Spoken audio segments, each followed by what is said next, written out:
Hello, bonjour à tous, j'espère que vous vous portez tous bien et que ce printemps vous réussit pour le mieux. C'est vrai que c'est une saison qui est souvent très agréable, qu'on apprécie bien, les oiseaux chantent, les journées se rallongent. Mais quelle est donc l'influence énergétique de cette saison dans notre esprit?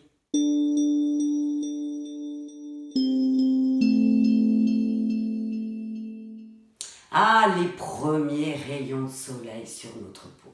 Qu'est-ce que ça fait du bien. On se recharge, on prend toute cette bonne vitamine D. Le printemps donne envie de sortir de cette longue hibernation hivernale. Et ça donne envie d'apporter du mouvement, qui est tout à fait l'énergie de saison. Le mouvement qui peut s'installer enfin dans cette énergie naissante, dans cette énergie croissante. Cette saison va incarner la croissance et le développement, non seulement d'un nouveau cycle bien sûr, mais aussi de toutes vos idées et de toute votre créativité. Le printemps a la faculté de faire germer les idées et l'imagination. C'est donc tout à fait le moment d'aller chercher ces projets qui sont bien stockés là au fond de vous, qui ont eu le temps de bien mûrir pendant tout cet hiver. Et l'esprit de la saison, va vous apporter l'audace nécessaire pour aller chercher ces projets longuement mûris au fond de vous. Va vous apporter aussi la bonté et le dynamisme nécessaire afin de passer à l'acte. Et oui, ce fameux passage à l'acte, car il est bien beau d'avoir des idées, des projets, mais l'important, c'est de les matérialiser, de les concrétiser, de les mettre en place. Car sans quoi, il y a cette énergie du foie, de la vésicule biliaire qui sont là et qui, eux, décident et jugent. Et tout ce qui n'aura pas été fait, expérimenté ou si ce n'est commencé, eh bien, va créer de la frustration qui pourra s'exprimer parfois par des maux de tête, par exemple.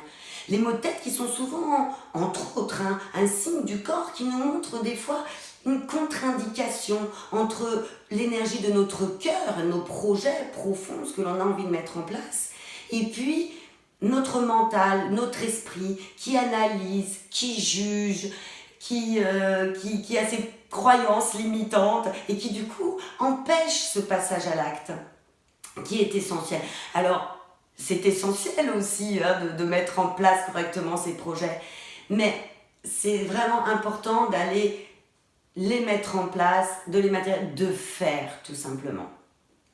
Car donc cette frustration, sinon, pourra s'accumuler et du coup pourra aller jusqu'à l'irritabilité ou encore la colère, qui est l'énergie forte de la saison. Et d'ailleurs, une personne souvent agressive ou colérique sera souvent en excès énergétique de l'élément bois. Et par contre, une personne anxieuse ou qui se fait du mauvais sang sans arrêt sera, elle, en insuffisance énergétique de l'élément bois. Mais comme je vous l'ai déjà dit, va vous insuffler la bonté. Donc, soyez généreux avec vous-même, ne soyez pas trop dur. Et du coup, faites, expérimentez. C'est ça qui nous rend vivants. L'important va être tout simplement de se mettre en mouvement, de faire de son mieux et c'est largement suffisant. Osez exprimer votre art, vos idées, cela nourrit votre esprit, ça vous apportera force et dynamisme. Le printemps est aussi associé à une saison de tisane, alors régalez-vous. L'élément bois apprécie énormément l'aubier de tilleul, le chardon-marie ou encore la mélisse. Moi je vous dis à très bientôt, prenez bien soin de vous, passez un excellent printemps. Ciao ciao.